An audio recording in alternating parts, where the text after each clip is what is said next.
قرأ الفاتحة.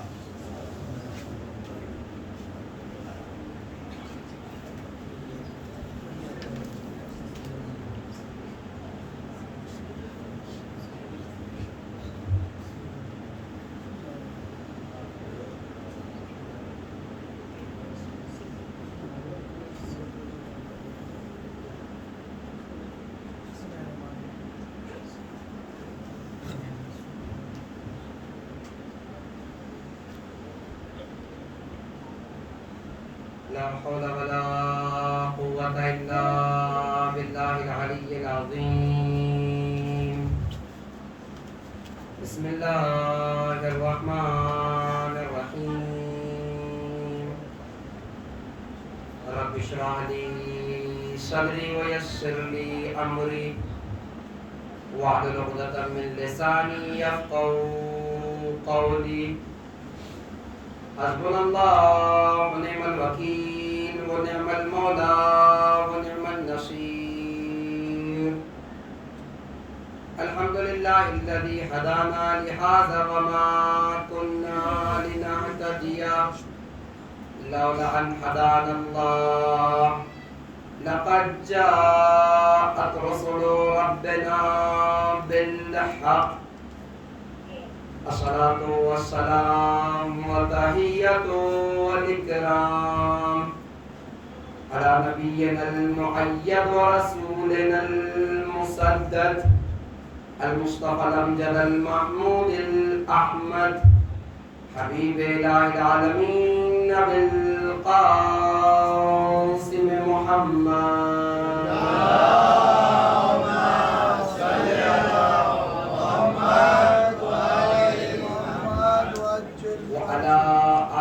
الطيبين الطاهرين المعصومين ولعنة الدائمة ولا أعدائهم ومعاندهم وظالمهم وغاصب حقوقهم ومنكري فضائلهم وشاكين فيهم أجمعين. أما بعد فقد قال رسول الله صلى الله عليه وآله وسلم إن الحسين مصباح الهدى وسفينة النجاة.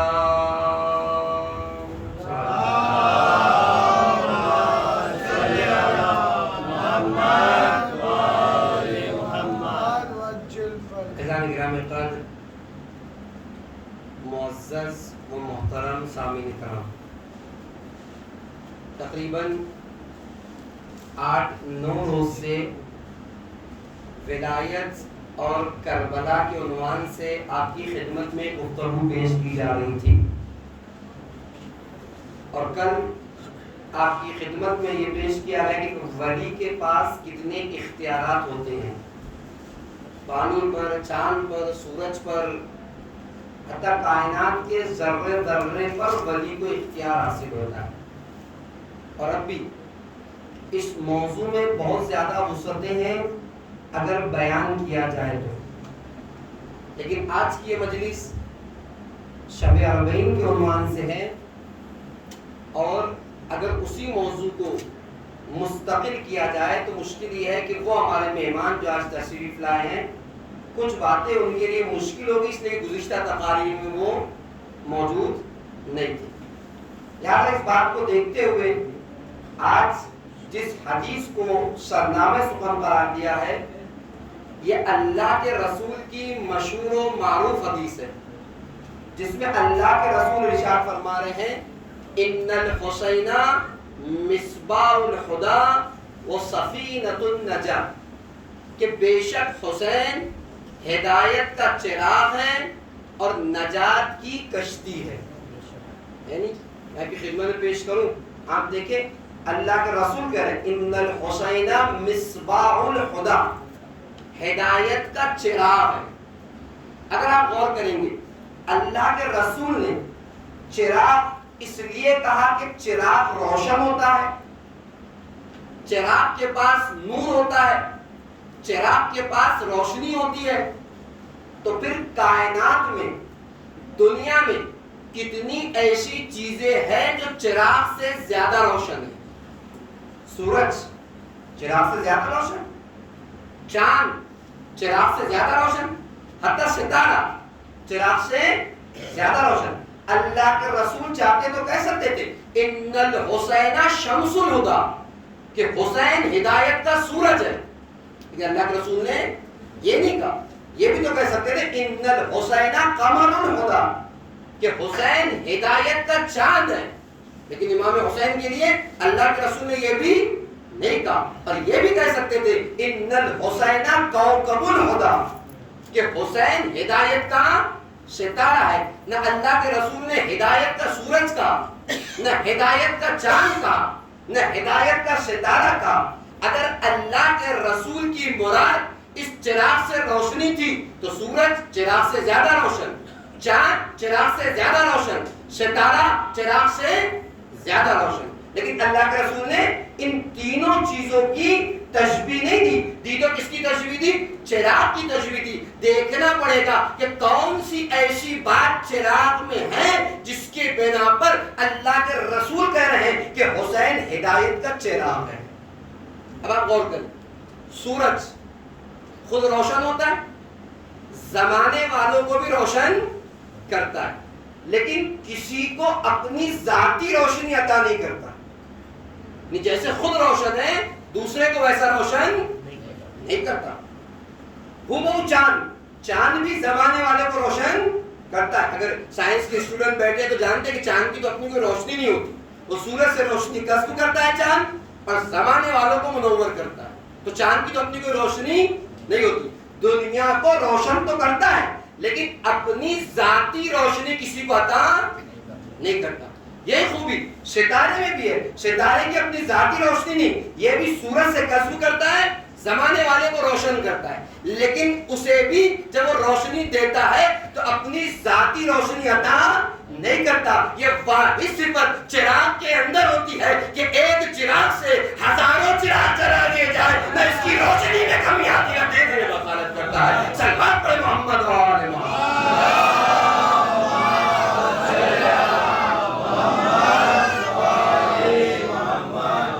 آپ نے غور کیا، واحد یہ صفت چراغ میں ہوتی ہے کہ ایک چراغ سے ہزاروں اور لاکھوں چراغ جلا لیے جائے، نہ اس چراغ کی روشنی میں کمی آتی ہے، نہ دوسرے کو دینے میں بخالت کرتا ہے. اب سمجھ میں آیا نا؟ نحو میں آپ سنتے ہیں شمعتے شمع جلے سلسلہ جاری ہے. فلسفہ یہی ہے کہ رسول خدا جانتے تھے حسین کی ہدایت 61 ہجری کے لیے نہیں، کسی خاص زمانے کے لیے نہیں، بلکہ ایسا ہدایت کا چراغ ہے کہ قیامت پر پہنچ سکتے ہدایت حسین ہی ختم ہوگی. آواز بلند صلوات. اللہم صلی علی محمد.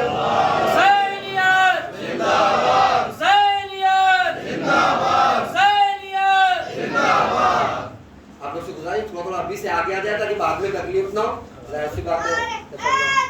یا علی. صلوات پڑھیں محمد و آل محمد. اللہم صلی علی محمد. تاجان گرامی آپ نے محسوس کیا واحد چراغ میں کوالٹی ہوتی ہے، چراغ میں یہ خوبی ہوتی ہے کہ اس چراغ سے ہزاروں چراغ جلائے جائیں، نہ اس چراغ کی روشنی میں کمی آتی ہے، نہ وہ روشنی دینے میں بخالت کرتا ہے، اپنی ذاتی روشنی دیتا ہے. اللہ کے رسول جانتے تھے ہدایت حسینی کسی ایک زمانے کے لیے نہیں بلکہ ہر زمانے میں یہ ہدایت کا چراغ جلتا رہے گا. دنیا تو ختم ہو سکتی ہے، ہدایت حسینی ختم نہیں ہو سکتی. اور پھر جانے گا. اور آپ دیکھیں ایک انسان جو ہدایت کر رہا ہو کیا ضروری ہے اس کے لیے. اگر میں آپ کے سامنے آ کے چند جملے بولنے کی میرے اندر صلاحیت پیدا ہوئی ہے تو یوں تھوڑی ممبر پہ آ گیا ہوں، کچھ سال پڑھا ہے، کچھ محنت کی ہے تو آپ کے سامنے بول رہا ہوں. تو کسی کو بھی اگر کوئی چاہتا ہے کہ ہدایت کرے تو ایک عمر کا ایک حصہ ہے اور اگر اس میں لگا ہے 10 12 15 سال یعنی پھر ہدایت ممکن ہے. اچھا کب تک ہدایت کر سکتا ہے کوئی؟ جب تک زندہ ہے تب تک ہدایت ممکن ہے.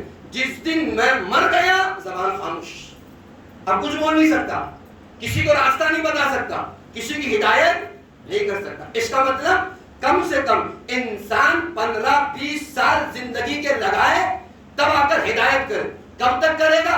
جب تک زندہ ہے ہدایتیں باقی ہے. جب زندگی ختم ہوئی سلسلہ ہدایت ختم ہو گئے. تاریخ آپ کے پیش کرو. تاریخ کہتے ہیں امام حسین کی ولادت ہوئی. جناب ام ایمن سفید کپڑے میں لپیٹا اور گھر سے باہر لے کر نکلی.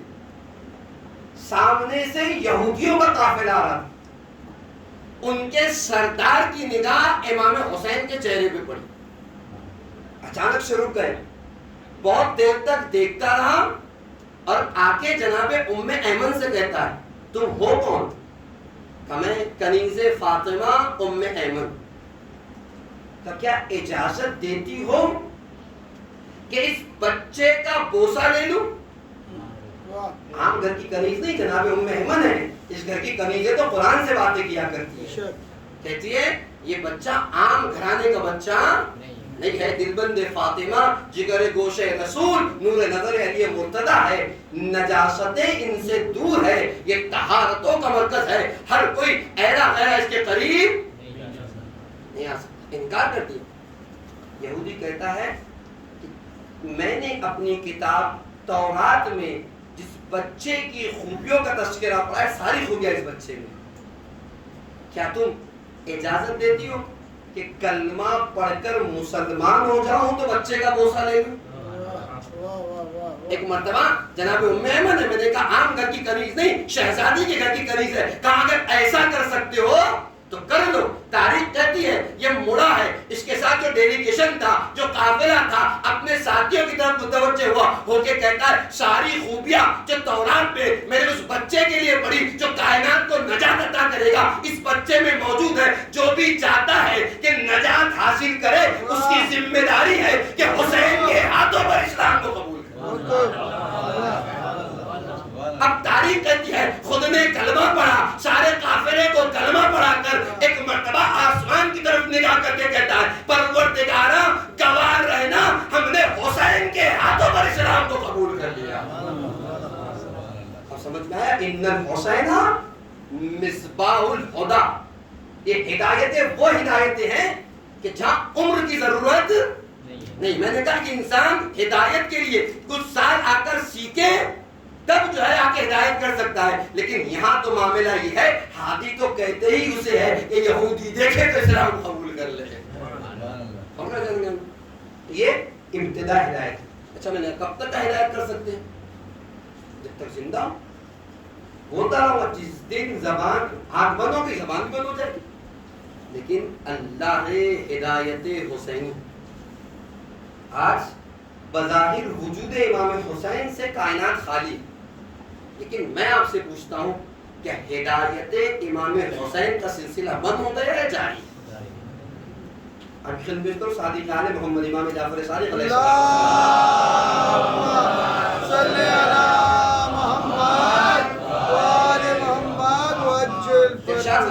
منابرنا مدارسنا وشیتنا متعلمون. ہمارے ممبر ہماری درسگاہیں ہیں اور اس میں بیٹھنے والے ہمارے چاہنے والے اسٹوڈنٹ اور طالب علم کی حیثیت رکھتے ہیں. غور کر جانے گا اس کا مطلب یہ فرش ازاں فرش ازانی ایک یونیورسٹی ہے، ایک کلاس روم ہے، ایک درسگاہ ہے نہیں. امام حسین تو نہ رہے لیکن نام حسین پر سلسلہ ہدایت باقی ہے اور باقی نہیں ہے. اگر آپ میرے ساتھ سن رہے ہیں تو آپ کی خدمت میں پیش کروں کہ دنیا کا کوئی ایجوکیشن سسٹم، کوئی نظام اس نظام کی، اس کلاس کی، اس درسگاہ کی، اس یونیورسٹی کی برابری نہیں کر سکتا. کر سکتا ہے؟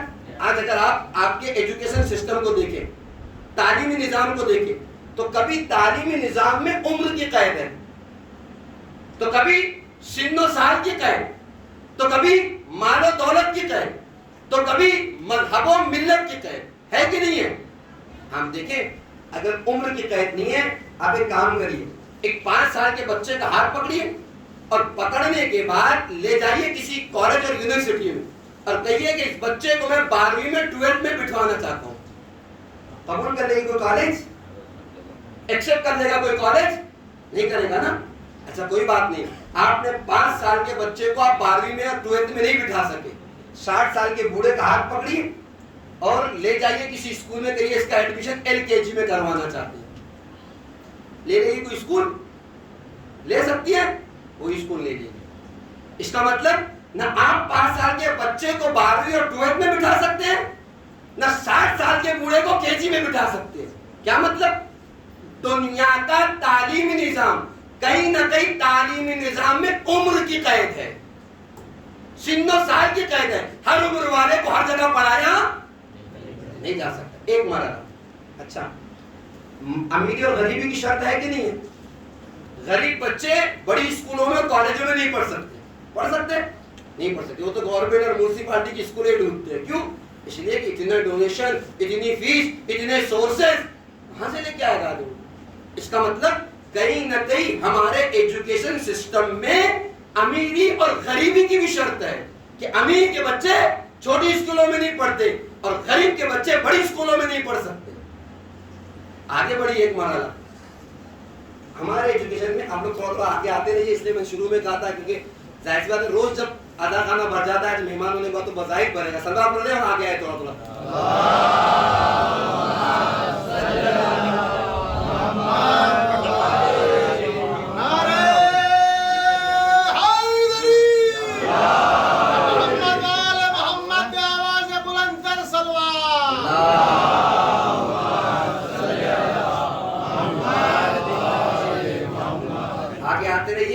میں نے پہلی مجلس میں کہا تھا جو لوگ تھے کہ قرآن کہہ رہا ہے کہ آپ دوسروں کو جگہ دیجئے, اللہ تعالیٰ تمہیں جنت میں جگہ دے گا. سورہ مبارکہ کے حجرات کی آیت پیش کی کہ آپ لوگ آگے آتے رہیے, جگہ دیتے رہیے, تھوڑا تھوڑا سا اپنا پہلو چھوٹا کیجئے تاکہ سب مل کے بیٹھ جائیں. بس مجلس جلدی جلدی تمام ہو جائے گی. شب حرمین ہے, ہر کسی کو پوچھنے کا موقع مل جائے.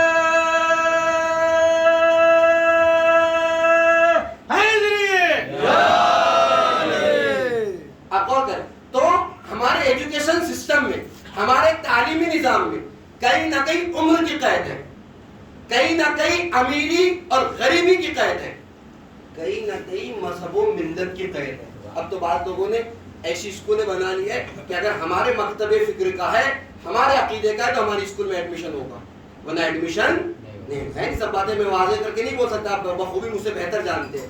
ہر کوئی ہر کسی کے اس میں جا نہیں سکتا. یعنی کیا ہے نتیجہ؟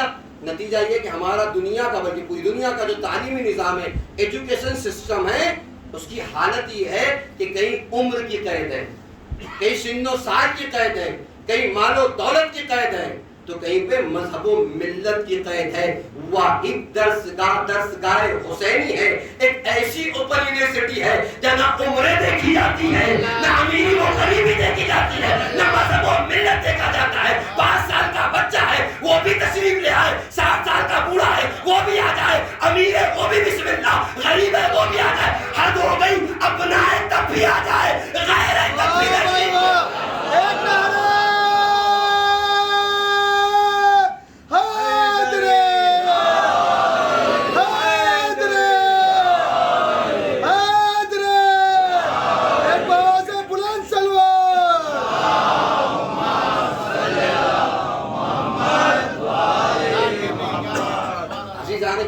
سارے نظام فیل ہے, ساری درسگاہیں فیل ہے, ساری اسکولیں فیل ہے, ساری تعلیمی نظام فیل ہے. درسگاہ حسینی کے مقابلے میں عمر دیکھی جاتی ہے.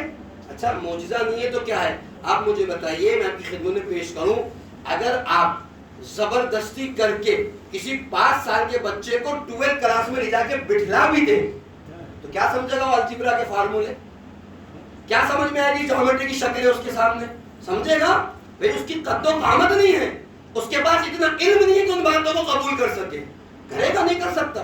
کیوں؟ اس لیے کہ اس کے پاس اتنی کیپیسٹی, ایبیلٹی نہیں ہے کہ ان باتوں کو سمجھ سکے, ان باتوں کو محسوس کر سکے. یہ صرف فرش ازا کا فیض ہے, فرش ازا کا معجزہ ہے. جو چیز 60 سال کا پورا سمجھتا ہے 5 سال کا بچہ بھی سمجھتا ہے. اگر فرش ازا کا اعجاز نہ ہوتا تو میں نے کہا ہر بات ہر کوئی نہیں سمجھ سکتا. عمر بھی ہوتی ہے, سن و سال بھی ہوتا ہے, 100% نہ صحیح 20% صحیح, لیکن بچہ سمجھ کر جاتا ہے اور بتاتا ہے کہ فرش ازا میں وہ کمال ہے, وہ فیض ہے فرش ازا کا کہ جو بڑا سمجھ رہا ہے کہیں نہ کوئی بچہ بھی سمجھ رہا ہے. کربلا کے پاس سے یہ فرش عذاب، اسی لیے میں آپ کی خدمت میں میرا وقت نہیں کہ ان کی باتوں کو پیش کروں. شہزادی نے ایک ایسا نظام بنایا، ایک ایسی درسگاہ کی بنیاد رکھی کہ زمانہ تو ختم ہو سکتا ہے، درسگاہ حسینی اور ہدایت حسینی ختم نہیں ہو سکتی. غور کریں جانے گیا آپ آئیں اسی ایجوکیشن سسٹم کے اگر حوالے سے آپ کی خدمت میں بات کروں تو آپ دیکھیں سارے نظام فیل ہے لیکن درسگاہ حسین ہوتا کیا ہے. ہر ایجوکیشن سسٹم میں، ہر تعلیمی نظام میں آپ اگر جائیں، مجھے گجرات بورڈ کا نہیں پتا لیکن مہاراشٹرا بورڈ کی اگر بات کروں تو 3 سال کے اندر مہاراشٹرا بورڈ اپنا سلیبس چینج کر دیتا ہے. بھائی چینج کیوں کر رہے ہیں آپ سلیبس؟ جو نظمیں، جو کہانیاں، جو قصے آپ نے پڑھے تھے آپ کے بچے نہیں پڑھ رہے. کیوں؟ اس لیے کہ اس کا سلیبس چینج ہو گیا. 3 سال میں مہاراشٹرا بورڈ نہیں، گجرات بورڈ 3 سال میں، 4 سال میں، بہت اگر کوئی گورنمنٹ ہوگی تو 5 سال، اس سے زیادہ نہیں. 5 سال کے بعد وہ سلیبس چینج. اچھا کرتے کیوں سلیبس چینج؟ کہ بھائی ہر زمانے کے کچھ تقاضے ہوتے ہیں، ہر زمانے کی کچھ ڈیمانڈ ہوتی ہے، اس کے اعتبار سے بچے کو تعلیم دینا پڑتی. اگر نہیں دی جائے گی تو بچہ پیچھے رہ جائے گا، زمانے کے ساتھ چل نہیں سکتا ہے. نہیں اگر کچھ لوگ ٹیلی والے بیٹھے تو میں پیش کروں، پہلے کا زمانہ تھا کہ جہاں لوگ کیلکولیٹر سے حساب کرتے تھے، آج کمپیوٹر، انٹرنیٹ، اور جو لوگ ٹیلی جاتے ہیں وہ آنکڑے جاتے ہیں تو حساب آتا جاتا ہے. اب اگر وہ بچہ جسے کمپیوٹر اور لیپ ٹاپ پر بیٹھ کر حساب کرنا ہے وہ اگر کیلکولیٹر پر حساب کرنا زمانے سے نہیں چل سکتا. لہذا ضرورت ہے ہر زمانے کی کہ اس زمانے کے اعتبار سے اسے تعلیم دی جائے، اس زمانے کے اعتبار سے اسے پڑھایا جائے. لہذا نتیجہ کیا ہے؟ ہر تیسرے اور چوتھے سال میں سلیبس چینج ہو جاتا ہے کہ زمانے کی ڈیمانڈ کچھ ہے، زمانے کے تقاضے کچھ ہے. اچھا صرف سلیبس چینج نہیں ہوتا، ایجوکیشن سسٹم بھی چینج ہو جاتا ہے. جو لوگ ضعیف ہے وہ جانتے ہیں کہ پہلے فرش میں بیٹھ کے پڑھتے تھے، اب کرسی اور بینچ میں بیٹھ کے پڑھنے لگے. اور جتنا زمانہ ترقی کرتا گیا، زمانے کی جتنی ڈیمانڈ پڑی، آج کیا عالم ہے؟ پروجیکٹر لگا ہوا ہے، بچے کے ہاتھ میں ٹیب ہے، ٹیچر پڑھا رہا ہے اور سارا سسٹم جو ہے چینج ہو گئے. کیوں ہوا یہ بھی زمانے کے تقاضے ہیں، یہ بھی زمانے کی ڈیمانڈ ہے. جیسا زمانہ ہوگا ویسے آپ کو پڑھانا پڑے گا، ویسے آپ کو تعلیم دینا پڑے گا. عزیزان گرامی، یعنی اس کا مطلب یہ ہے کہ اگر کوئی نظام، تعلیمی نظام ایسا ہو کہ جس زمانے کے اعتبار سے نہ چل سکے تو اسے چلایا نہیں جاتا بلکہ سلیبس چینج کر دیا جاتا ہے. لیکن آپ مجھے بتائیے کیا کربلا معجزہ ہے کہ نہیں ہے؟ مجلس معجزہ ہے کہ نہیں ہے؟ 1400 سال سے ایک ہی سلیبس پڑھایا جا رہا ہے. ایک ہی سلیبس ہے، ایک ہی انداز ہے. نہ مجلسوں کا طریقہ بدلا، نہ سلیبس بدلا. تو مانیے نا پھر کہ کربلا کے سلیبس میں اتنی صلاحیتیں ہیں کہ وہ ہر زمانے کی ڈیمانڈ کو پورا کر رہا ہے. صلوات پہ محمد و آل محمد.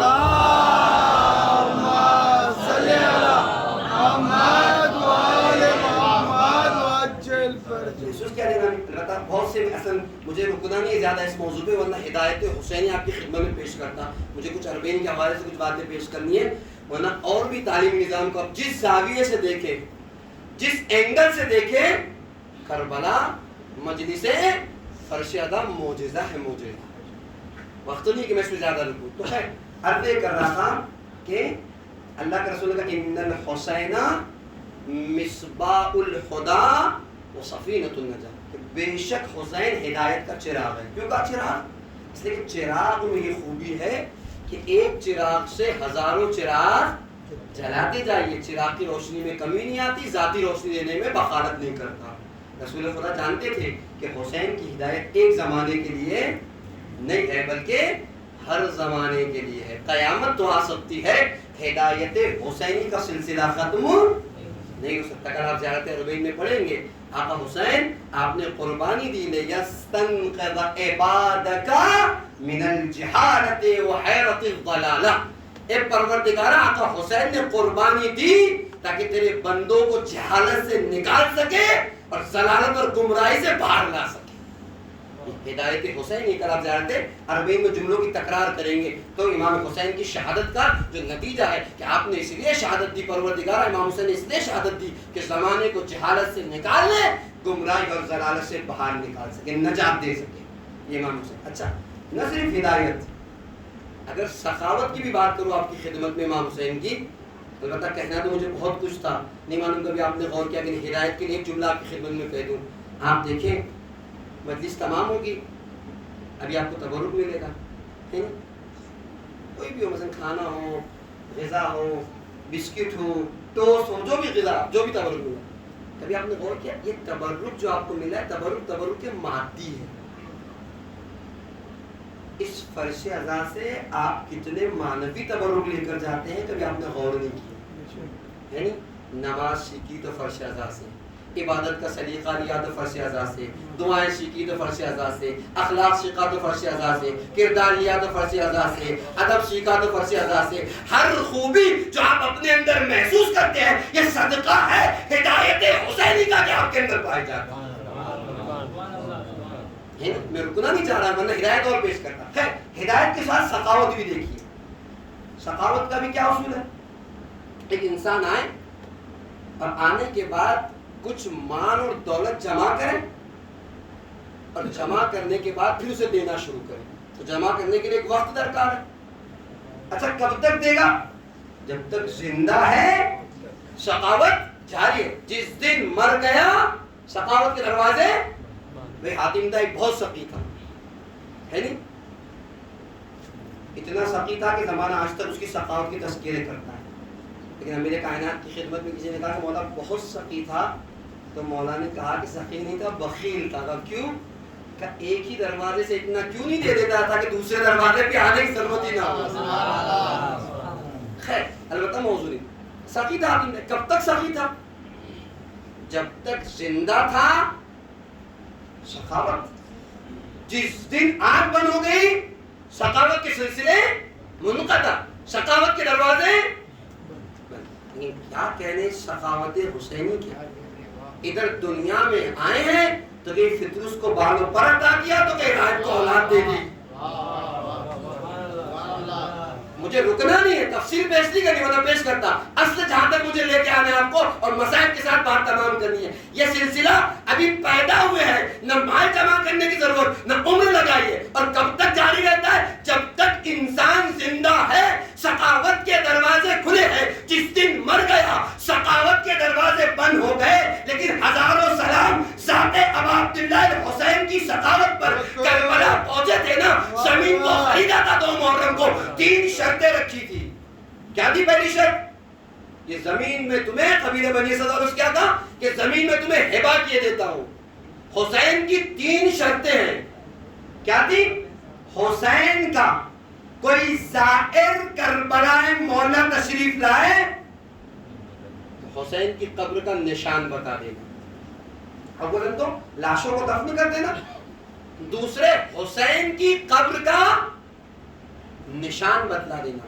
اور تیسری شرط یہ تھی کہ جو بھی زائر آئے اسے حسین کا 3 دن مہمان رکھنا. اصل جملے تک میں آپ کو لے آیا. شب اربعین ہے، آپ نے کروڑوں کی تعداد میں آج مجمع کو دیکھا.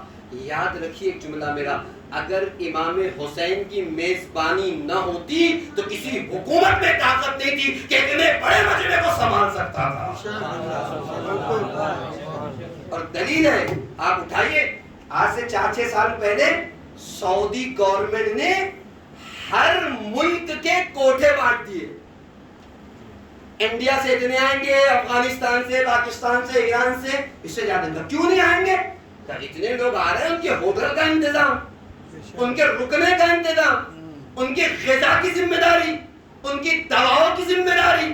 اچھا اتنا ہی نہیں، ان کے کھانے پینے کا انتظام، ان کی گندگیوں کے لیے کسی جگہ کا اہتمام. یہ ساری باتوں کی ذمہ داری کس کی ذمہ داری ہے؟ حکومت کی ذمہ داری ہے نا. 70 لاکھ کا مجمع ہو جاتا ہے، اس سے زیادہ کا مجمع نہیں ہوتا، اس لیے کہ حکومت نے کوٹھے بانٹ دیے. اس سے زیادہ ہم برداشت نہیں کر سکتے عزیزان گرامی. لیکن آپ بتائیے تو صحیح، کربلا میں کروڑوں کی تعداد کا مجمع ہے، نہ کھانے میں کمی ہے، نہ پانی میں کمی ہے، نہ رہنے میں کمی ہے. یہ میزبانی ہے حسین نہیں تو کیا ہے؟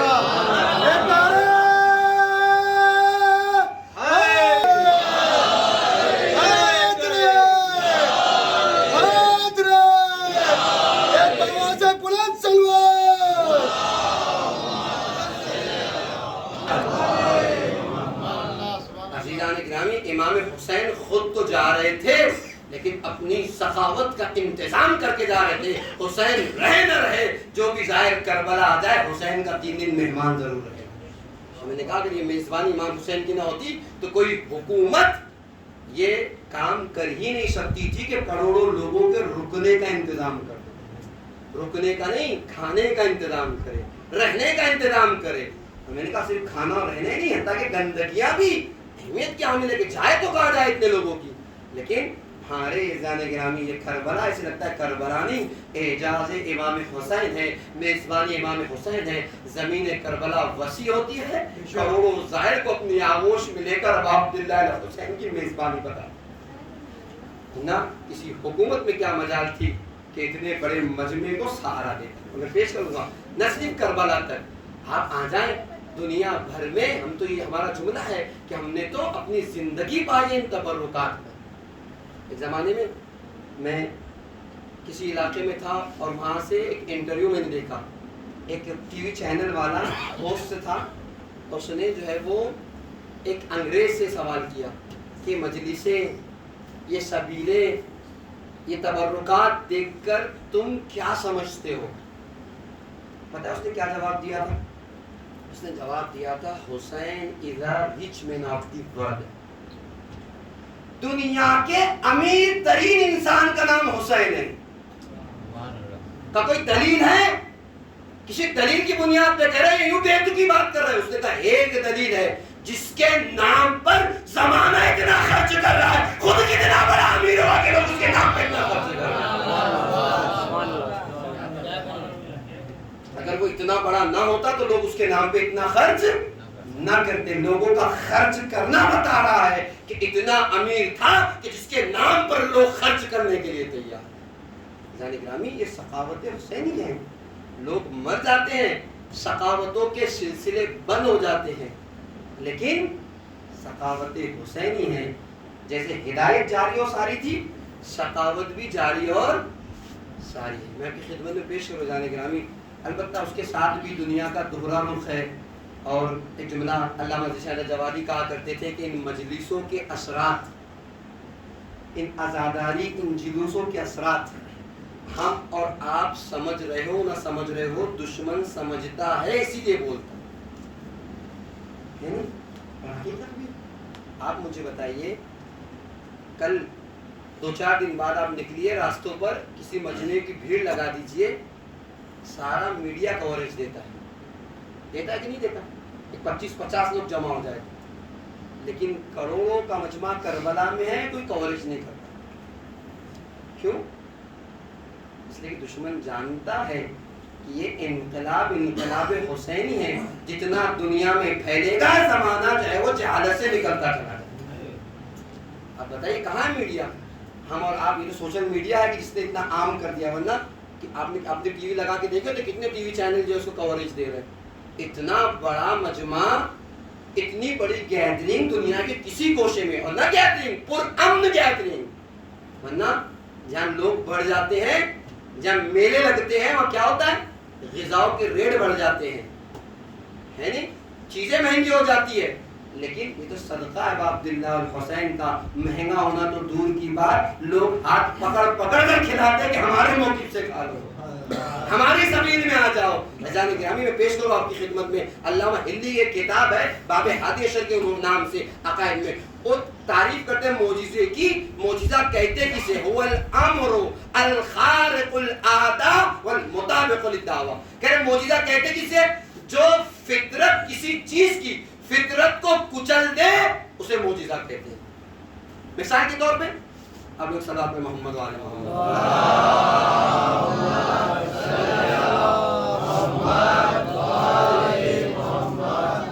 ایک صلوات پہ محمد وعلی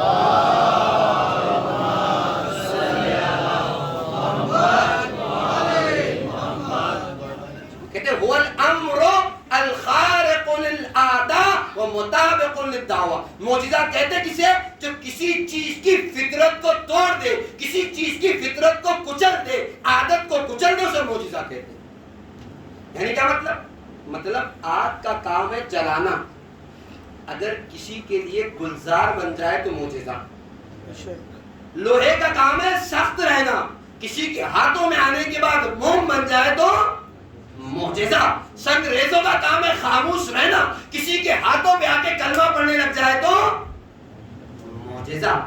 اپنے عزیز کے مر جانے پر آنسو بہانا فطرت ہے, اور پھر کچھ دنوں کے بعد اس پر خاموش ہو جانا یہ بھی فطرت ہے. اس لیے کہ انسان کتنے دن روتے ہیں؟ کسی کے والد کا انتقال ہو گیا, 2 مہینہ, 4 مہینہ, 6 مہینہ, بہت زیادہ عزیز تھا 1 سال, کہیں نہ کہیں جا کر آنسو خاموش ہو جاتے ہیں. تو یہ فطرت رونا بھی سکھاتی ہے, خاموش ہونا بھی سکھاتی ہے. لیکن اگر ہر سال آپ امام حسین کو روتے ہیں, ایسا روتے ہیں جیسے ابھی شہادت ہوئی ہے, تو پھر مانیے نا کہ فطرت کو کچل دیا ہے کہ یہ معجزہ بن گیا. ہر قدم پہ آپ آکے اس کربلا کو, میں نے کہا 40 کے زمانے میں تو آپ اعجاز دیکھیے. کورونا سے کچھ سال پہلے ایک بلاسٹ ہوا تھا اسی 40 میں. اصول کیا ہے؟ آپ جائیے ایک ہوٹل میں, ایک پبلک سینٹر پہ, ایک شاپنگ مال میں, اور وہاں جا کے بولیے کہ یہاں بھی کچھ دیر میں بم بلاسٹ ہونے والا ہے. کیا ہوگا؟ خالی ہو جائے گا اسٹیشن, پلیٹ فارم, ہوٹل, ہوگا نہیں ہوگا. کیا مطلب اس کا؟ مطلب یہ ہے کہ فطرت انسانی موت سے بھاگتی ہے. انسان کا مزاج یہ ہے کہ موت سے بھاگتا ہے نہیں. یہ تو ہے. آپ اٹھائیے اس رپورٹ کو اٹھا کہ ایک آنے والا زائر یہ دیکھ رہا ہے کہ کچھ لوگ ہیں جو اپنے بدن پر جو بم بھانے ہوئے ہیں اور زائرین کے قافلے کی طرف جا رہے ہیں. یقین مانیے بجائے اس کے بھاگ جاتا, دوڑتا ہوا اس کے پاس گیا, اپنے گلے سے لگایا, اسے اتنی دور کیا, اس کی جان تو چلی گئی, کئی زائروں کی جان بچا کر بتا دیا حسین معجزہ ہے, دنیا موت سے بھاگتی ہے, نام حسین میں تاثیر ہے کہ لوگ موت کو گلے سے لگائیں. محمد والے محمد صلوات.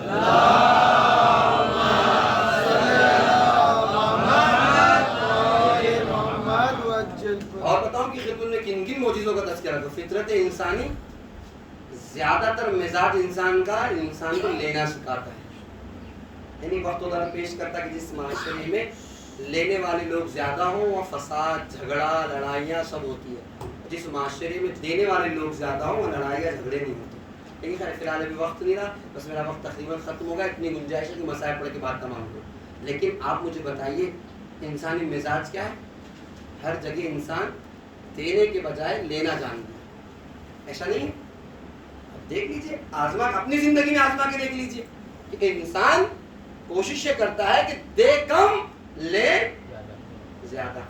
واحد کربلا وہ مقام ہے جب لینے والا لینے کے لیے تیار نہیں, دینے والا پیر پکڑ کے لینے کے لیے تیار. یہ اعجاز کربلا نہیں تو کیا اعجاز ہے؟ اور یقین مانیے, آپ کبھی غور کریں, میں اپنی بات کو تمام کر رہا ہوں کہ کیوں ایسا ہے کہ عاشور کی زیارت کی اتنی تاکید نہیں ہے. عاشور میں اتنا بڑا مجمع جمع نہیں ہوتا. 40 کی زیارت کی تاکید بھی ہے. 5 علامتیں 11 امام نے بتائی مومن کی, ہے نہیں. ان علامتوں میں سے عقیقی انگوٹھی اس کے ہاتھ میں ہوگی مومن کی علامت, بسم اللہ بلند آواز سے پڑھے گا, 51 رکعت پڑھنے کا عادی ہوگا اور زیارت 40 کی تلاوت کرتا ہوگا. مومن کی 5 علامتیں جو امام نے بتائی 11 امام نے, اس میں سے زیارت 40 ہے. کیوں اتنی تاکید اور کیوں اتنا بڑا مجمع کربلا میں؟ یقیناً 40 غم ہے, غم کا ماحول ہے, لیکن کہیں نہ کہیں 40 فتح حسینی کا اعلان ہے. آپ پہ کوئی دلیل ہے؟ جی ہاں, بہت دلیل ہے. یزید کا وہ جملہ کیا کہا تھا جب رہائی کی نوبت آئی تو؟ کہا تھا امام صحیح سجاد سے کہ خدا برا کرے ابن زیاد کا, اس نے فیصلے میں جلدی کی اور تمہارے بابا کو قتل کیا. مقصد کیا ہے؟ یزید خود بتا رہا ہے کہ جو کام ہوا ہے وہ صحیح نہیں ہوا, اگرچہ کہ ہمیں پتا ہے کہ کون اصل قاتل کون ہے, کہاں سے ہوئی, لیکن اس وقت اپنے آپ کو جدا کر کے بتا رہا ہے کہ یہ کام اچھا ہے نہیں. اس کے بعد آپ بتائیے 2 گروہ میں اگر جنگ ہو اور شرطیں رکھنے کی بات ہو تو کون سا گروہ اپنی شرطیں منواتا ہے؟ جو فاتح ہوتا ہے وہ اپنی بات منواتا ہے, جو جیت جاتا ہے اپنی بات منواتا ہے. کربلا کی تاریخ کے بعد اٹھا کر دیکھیے, یزید نے اپنی باتوں کو منوایا یا علی کی بیٹی نے اپنی شرطوں کو منوا کے بتایا کہ شام سے جا تو نہیں ہوں لیکن حسینیت کی فتح کا اعلان کر کے جا رہی ہوں. اس لیے 40 فتح حسینی کا اعلان ہے. وقت ہوتا تو اور تفصیل سے آپ کی خدمت میں پیش کرتا، لیکن بس بات تمام ہو گئی. چونکہ آج کی شب اربعین ہے، چاہتا ہی ہوں کہ کچھ دیر مسائل پہ آپ کی خدمت میں پیش کروں تاکہ آپ دل کھول کر شہزادی کو ان کے لال حسین کا پرسان دیں. اعلان گرامی، تاریخ کہتی ہے بہت سی وجوہات کربلا کے بعد شام آنے کے بعد بنی کہ جس پر یزید مجبور ہوا کہ ان اسیروں کے قافلے کو رہا کر دیا جائے. اس دن ہند کا تذکرہ کیا تھا، ایک سبب ہند بنی، ایک سبب ایک راہب تھا جس نے ہنگامہ کیا کہ فرزند رسول قید خانے میں، اسے یزید کے حکم پر قتل تو کیا گیا لیکن چوتھے امام نے اعجاز امامت سے اسے زندہ کر دیا. کئی وجوہات ہے کہ جس کی وجہ سے یزید مجبور ہوا ہے، وقت ہوگا تفصیل پیش کرتا، مجبور ہوا کہ اہل بیت کے قافلے کو جلدی سے جلدی رہا کر دیا جائے.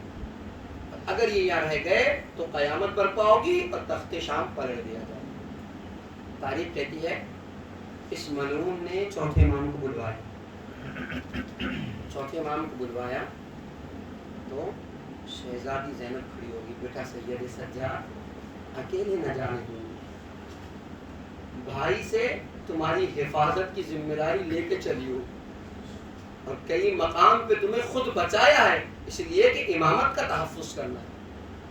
چوتھے امام نے پھوپھی اماں کو دیکھا، پھوپھی اماں آج جو آپ سمجھ رہی ہو وہ معاملہ وہ نہیں، کچھ اور ہے. امامت کے جملے سنے مطمئن ہو گئی، کہا بیٹا خدا حافظ. تاریخ کہتی ہے چوتھے امام دربار یزید میں آئے. آج انداز بالکل بدلا ہوا، تخت سے اٹھا اور اٹھنے کے بعد چوتھے امام کو کہتا ہے فرزند رسول یہاں تشریف لے کے آئیے. چوتھے امام نے جیسے جملہ سنا 4 قدم پیچھے ہو گئے. اس تخت پہ بیٹھنے کی بات کرتا ہے جس تخت کے نیچے میرے بابا کا سر،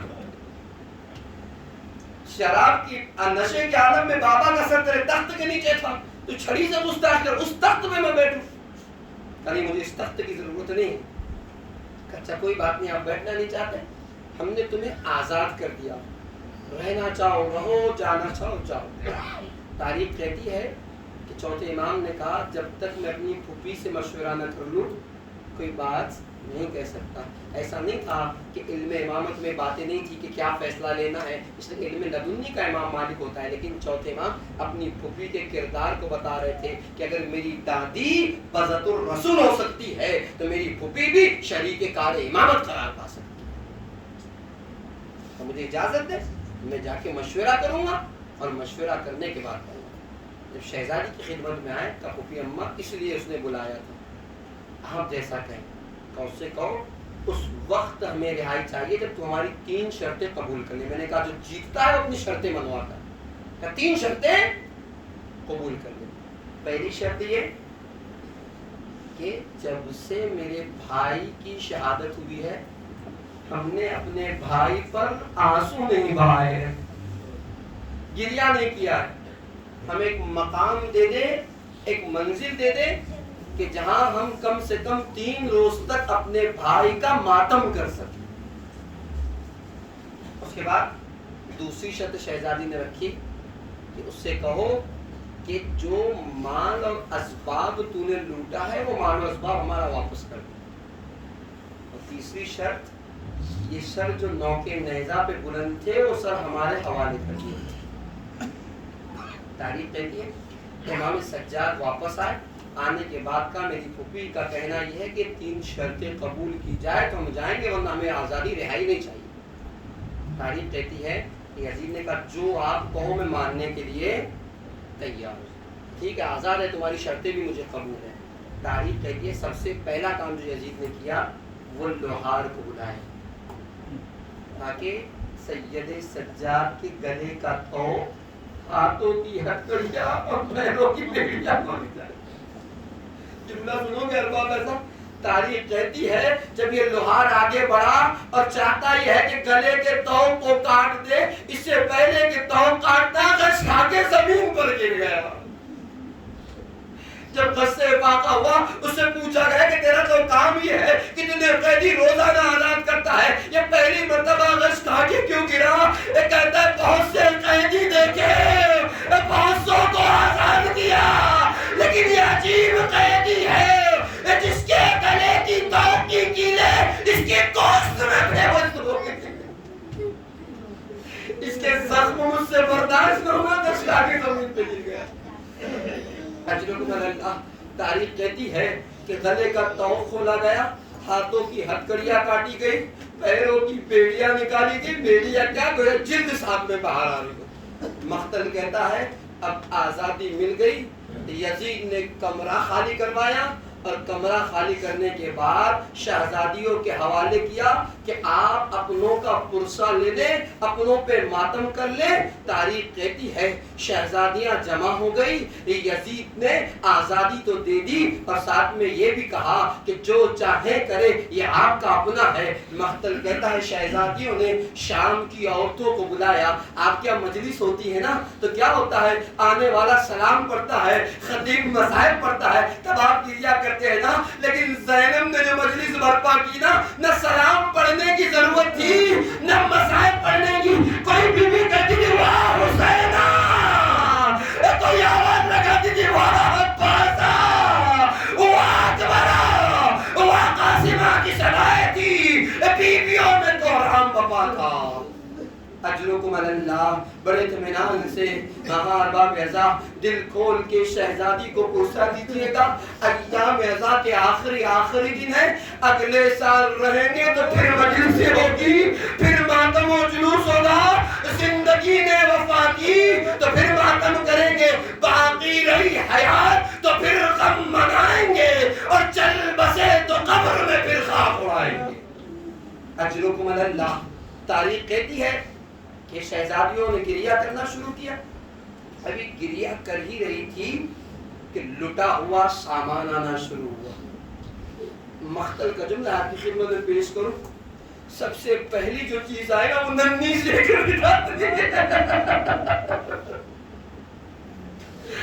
جس کا لینے والا کوئی نہ تھا، حسین کی چار بہنیں یتیمہ جو زندان شام میں آرام کر رہی تھی۔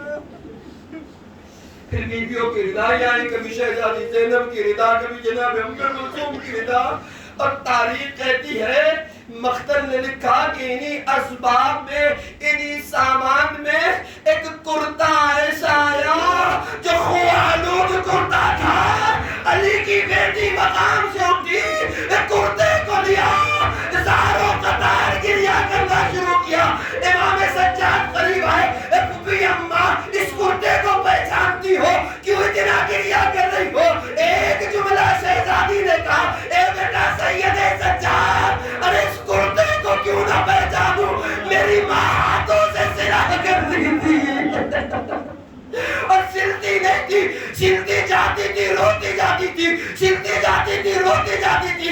میں نے پوچھا تھا ماں کرتا ہی تو سل رہی ہو، رونے کی کیا بات ہے؟ تو میری ماں فاطمہ کہتی تھی جب میرے حسین کے سر سے تن جدا ہوگا یہی کرتا میرے لال حسین کے جسم میں اثر تھا۔ اجرکم اللہ، تاریخ کہتی ہے لٹا ہوا سامان آ گیا، اس کے بعد سر آنا شروع ہوئے۔ تاریخ کہتے جناب قاسم کا سر آیا، جناب فروہ آگے بڑی، بیٹے کے سر کو آغوش میں لیا۔ علی اکبر کا سر آیا، جناب لیلا آگے بڑی، بیٹے کے سر کو گود میں لیا۔ تاریخ کہتی ہے ننا سا سر جناب علی اصغر کا سر آیا، رباب آگے بڑھی، بچے کو سینے سے لگایا۔ اب تاریخ کہتی ہے سرکار وفا کا سر آیا، شہزادی ام کلثوم آگے بڑھی، اپنے بھائی کے سر کو آغوش میں لیا۔ تاریخ کہتی ہے کہ سر ایسا آیا، ساری بیوی اپنے مقام سے احترام میں کھڑی ہو گئی، آؤ کسی اور کا نہیں، آقا عبداللہ حسین کا سر تھا۔ تاریخ کہتی ہے شہزادی زینب آگے بڑھی، بڑے احترام کے ساتھ اپنے بھائی کے سر کو گلے سے لگایا۔ مختل نے عجیب جملہ لکھا، ان سارے سروں میں دو ننے ننے سر آئے، جس کا کوئی لینے والا آگے نہ بڑھا، شان